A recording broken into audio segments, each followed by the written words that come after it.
Good morning, everyone. Thank you for joining the Washoe GOP podcast. My name is Nichelle Hull, and today's guest is Mr. Dorzell King.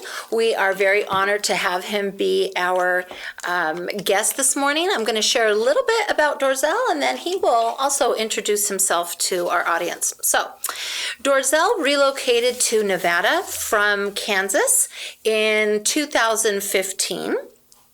And by his own words, and he can elaborate on that more, he came here to start a new chapter in life. And so that happens sometimes. We have some life circumstances and we move and that type of thing. And so when he came to Reno, originally he was not all that well resourced when he arrived, and he fell on some challenging times. But I'm going to let him explain how he was able to turn that around, Mr. Dorzell. Well, thank you so much, Nichelle. It's good to be with you today and with our audience. From Kansas City, born and raised. My family's still there. But I came to just like you said, I came to Reno, looking for this new chapter, new start. And I thought I had a few things lined up. I don't have family or friends here, but, just felt like this was going to be the right place and came right in and it was the first challenge was really getting the employment. I thought I had some things set up to get working real fast, and I just ran into a real challenge there. Part of it I was applying for some entry level work, and it turned out my resume was overqualified for the work that I was trying to apply for. Right. I was able to get into with an employment resourcing place that helped me get with the company that I'm with now, still with them now 6 years later. Wonderful. So it worked out very well. Wonderful. But in that interim, I'm in the middle of the winter. I've got a little broke down convertible there, and I'm spending my nights covered up in the winter, and then sure. And went through that for about 3 months. Moved over to we had the VOA shelter at the time, and spent a couple months there before I was able to find some housing, a studio. Right. But I always include that story because that is the journey of a number of people here in Reno, and I relate to that journey. I understand that, and having to, work through that to get, to get yourself where you need to be. So well, kudos to you because you did, pick yourself up by your bootstraps. But we need resources to pick ourselves up from our bootstraps, right? Because we don't really ever do anything alone. We need a shelter. Absolutely. Or friends or whatever. So you navigated through that tough piece of your journey beautifully, and then life improved, and you got stable employment and the dignity that brings, and then you took off from there and started giving back to the community as a foster parent, which is near and dear to my heart. I come from CPS, and you are also a volunteer member of the Northern Nevada Red Cross. What do you do? So we have just a volunteer board, and I've been involved now. I'm into my second year now, and we're here to just help to connect the community with the Red Cross, help people be aware. Sometimes everyone's not aware of what we do at the Red Cross. A lot of people think of blood donations, but it's much more than that. Any type of when there's crisis across the country, natural disasters. Yes. We have services that help our military families. So, there's a myriad of things that we do. And so as a board member, we help get that message to the community, right, and help, bring resources and get people aware of what we're doing. So happy to be a part of that, a wonderful group of people that I'm connected with there. And absolutely. That's a great And being a foster parent, I was a foster parent in Kansas City. I continued that here. It's near to my heart because I really, but particularly young adolescent, young men as they're coming up, I just want to be that, just one of the positive influence there, for so many kids. And in Washoe County, we have well over 1,000 kids that are in foster care right now. So they're always we need more parents and more people to be involved. And so this is, that's just a way that, I'm able to give back. And so Absolutely. It's huge. We need so many foster care families. And I think I'll just throw a quick plug in for a group called Foster the City.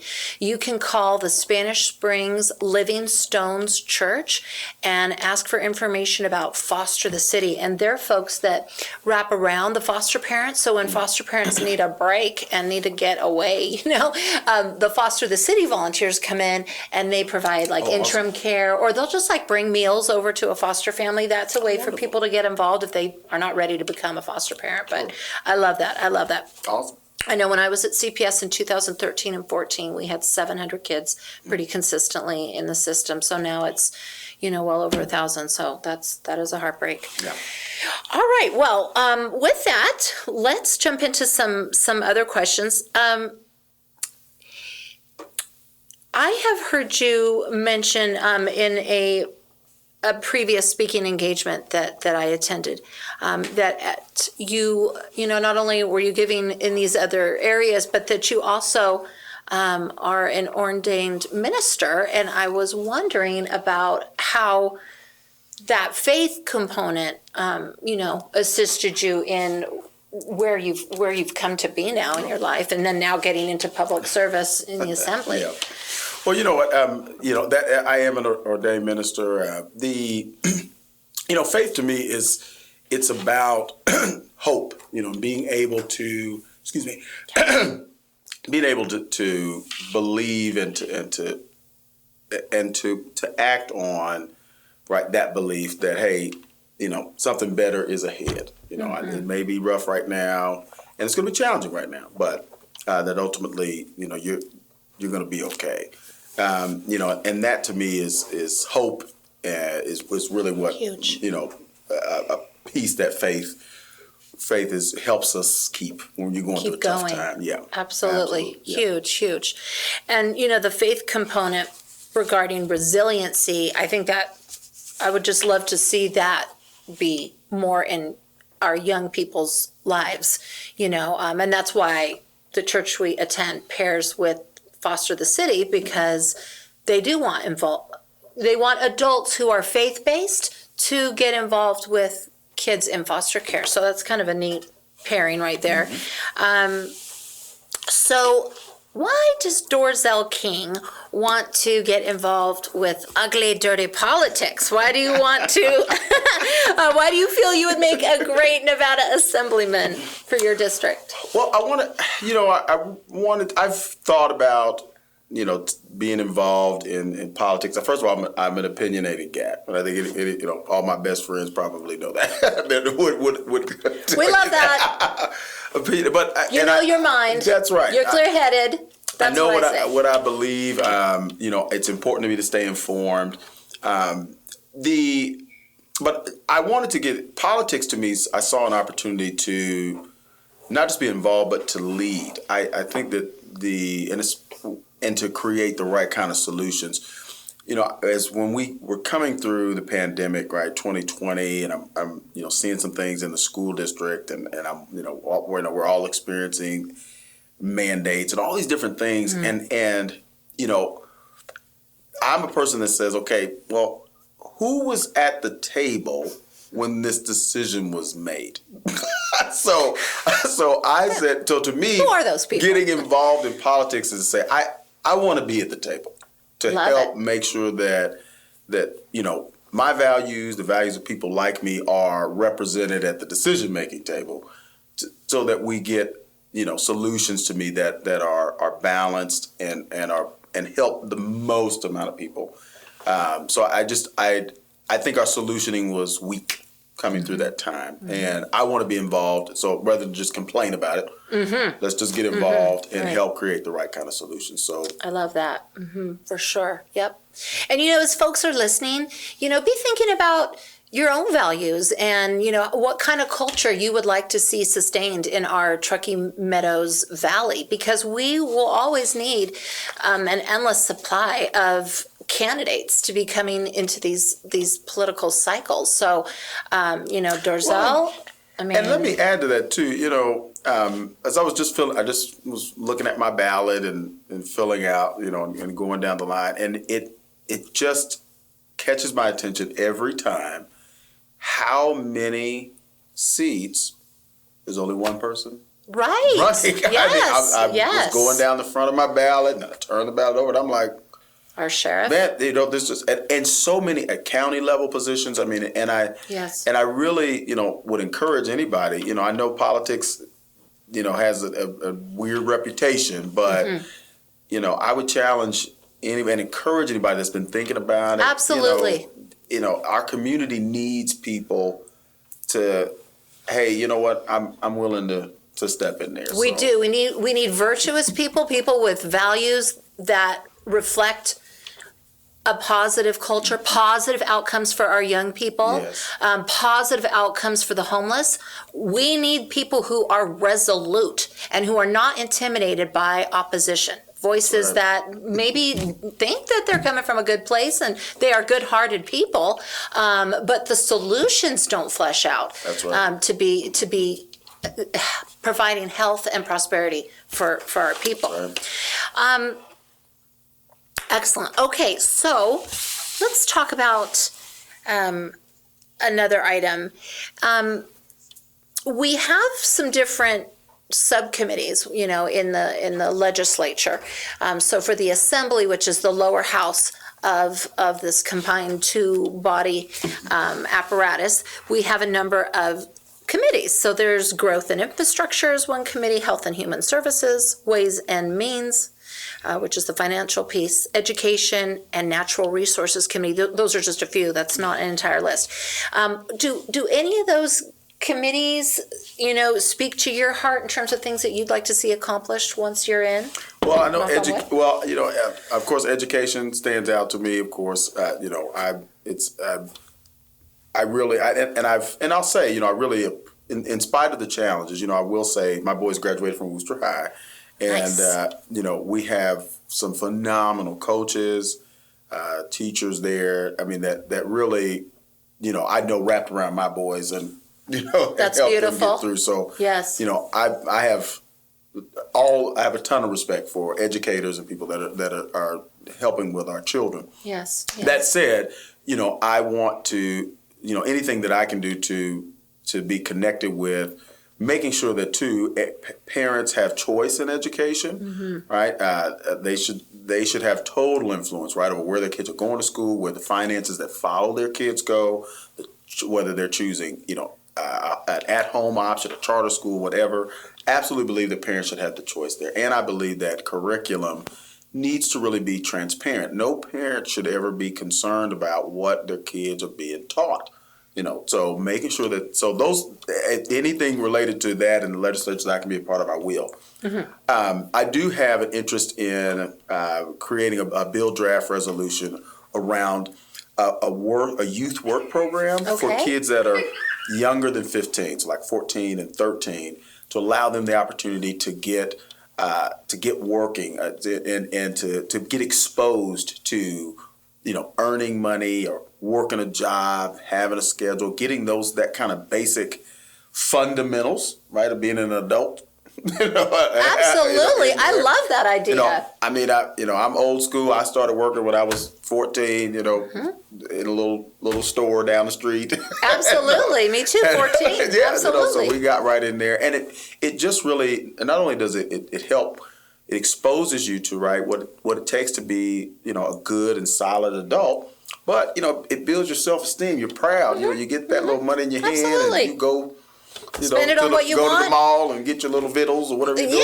Yeah, exactly. So exactly. It gets that self-esteem there. So I'm very interested in a bill draft resolution that would allow us to get an even younger group in that, younger teenagers in there to just start doing a little work and getting that where they, I'll say this too.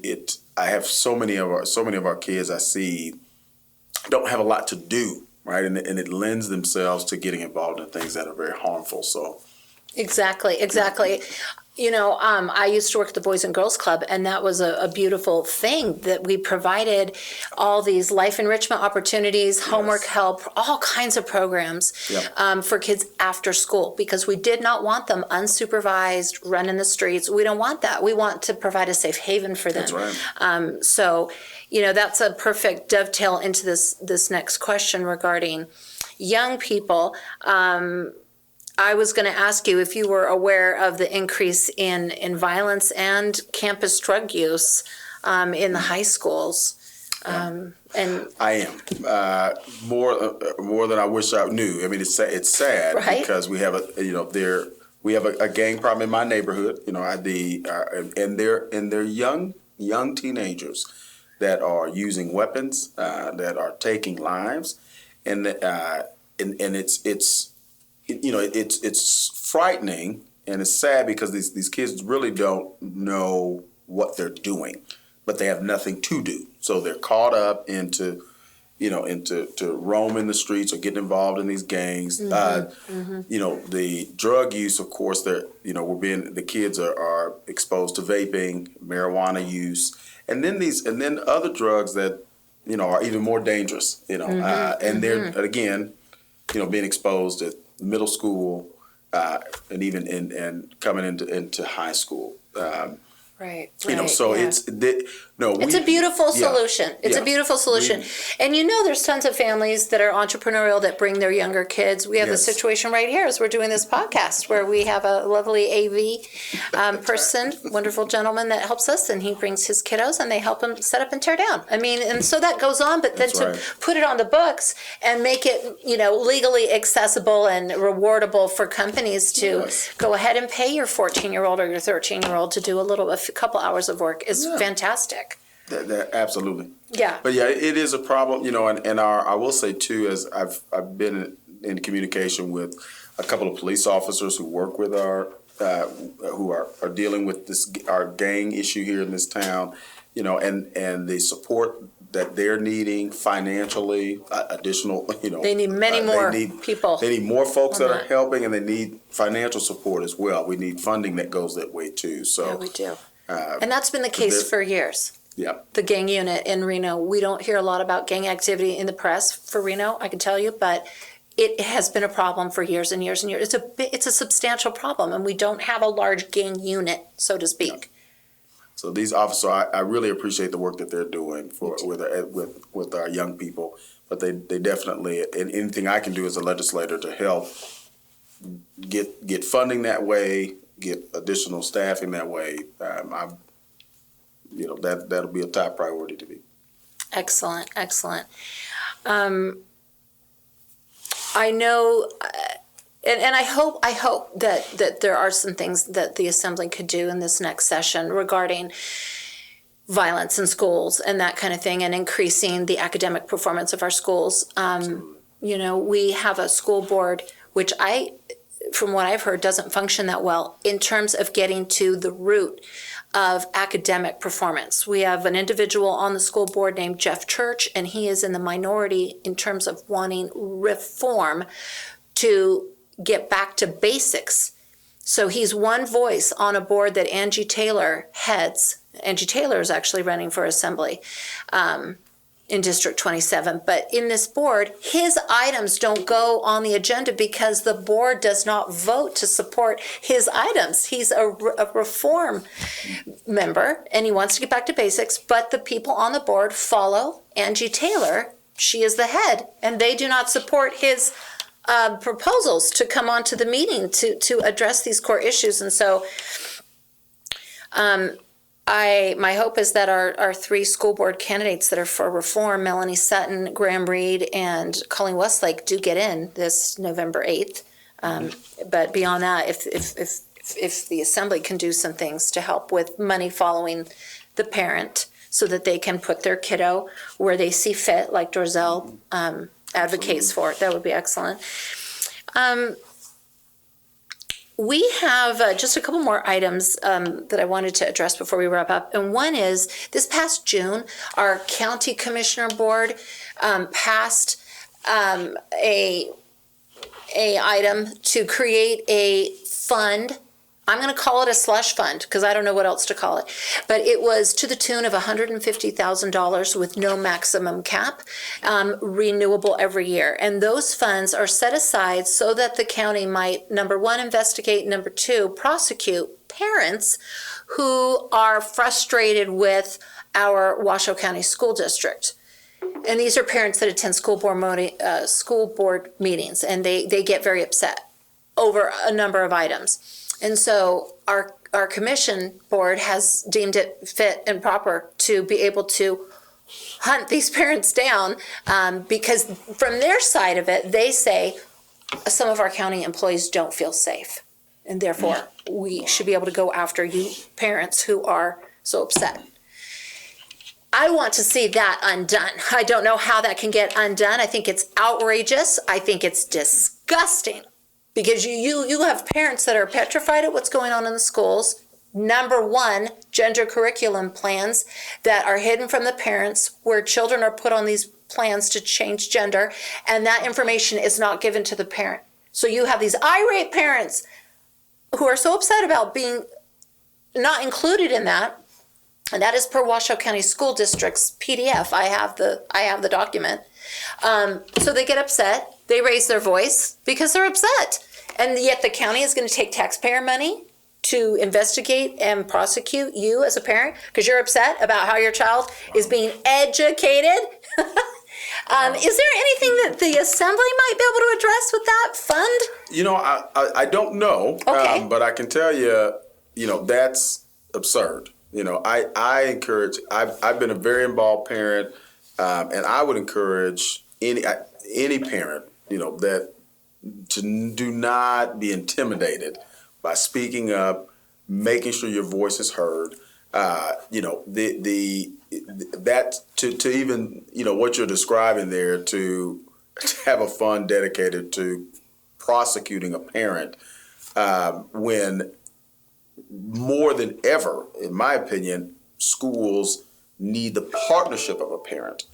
So why would we at any point discourage the voice of a parent saying, hey guys, this is what's important to me, this as a parent to my child, here's what's important to my family, and we need to make sure that those values are aligned. So that's really discouraging to hear that something like that would pass.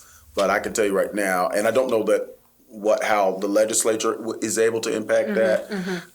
But I can tell you, just as a dad, right, a parent, and as just a person that I believe in our right to speak and to influence what's going on, and I hope no parent is discouraged by that foolishness, because that's we need to be right there. We need to be right there, for I'm sure. The guy These are that our kids. Go sit in class. I'm that parent. Go sit in the back, and I think because you don't know what's happening until you get to go look. And I sit in the classroom, and there's 35 kids in there, and that's a lot. And you're trying to figure out. We're talking about behavior issues and what we're trying to. So it's like, parents need to be right in the business. Right in the business, right there. And right when we're in there, we want to support those great teachers that many of them don't want to be involved with this surveying of the children and secret gender curriculum plan. They want to educate. So we want to always support those teachers, like the coaches at Worcester and whatnot that really do wrap around our children, and they're doing their best. So I know that recently I was reading an article on Nevada Globe, which is a news portal website, fantastic resource. I encourage everybody to check out Nevada Globe. And in that article, you had talked about your priorities, workforce development, truly helping our homeless, which is a growing problem in our area. But the interviewer asked you about your priorities, and you mentioned that for your district, you didn't feel like the top problem was pronouns. Yeah. Use of pronouns. So I'm going to let you elaborate on that in your own words. I certainly will. Yeah. No, I absolutely. You know, in our district, and I'd probably say it's beyond our district, but to speak specifically to District 24, you know, our incumbent, the issues around gender identity and that conversation is a priority to her, which, that's fine. I don't believe that is the priority for our constituents. I believe our constituents are concerned about, right, the gas, the things that impact our financial situation, yes. right? The inflation, cost of our housing, the food, the gas. So these things are absolutely critical, So I believe those are the top priority issues, and that's not meant in any disrespect to those that maybe that is a concern. But when you ask me to rank the list, I haven't gone to the grocery store and said, I'm not sure what pronoun I want to use when I'm looking at the price of milk. Exactly. Exactly. Right. There's just some weighty things that are affecting so many of our families with inflation off the chizang. Absolutely. So, for sure. Okay. Well, it has been a pleasure getting to know Dorzell this morning and, understanding what his priorities are that reflect the folks in his district. And we wish him all the best luck in this election that we're in. And we hope that he makes it. So vote on November 8th. Head down to the Registrar of Voters with your blue ballpoint pen that you've used on your ballot. Have your ballot scanned in and then ask to confirm that your ballot has not been scanned any other time than the one time that you have voted. If your ballot has been voted on prior to you going down, then you may call the sheriff's office and request to make a voter ID fraud report because someone has essentially stolen your voter ID and voted for you. And that is election fraud, my friends. So people that want to say it doesn't happen, they are wrong. It does happen, and that's how you can most safely vote this time around is what we're all being told. So try to do that if you can, and thank you for voting, and thank you to Dorzell King. Thank you, Michelle. It's been great. Thank you, guys.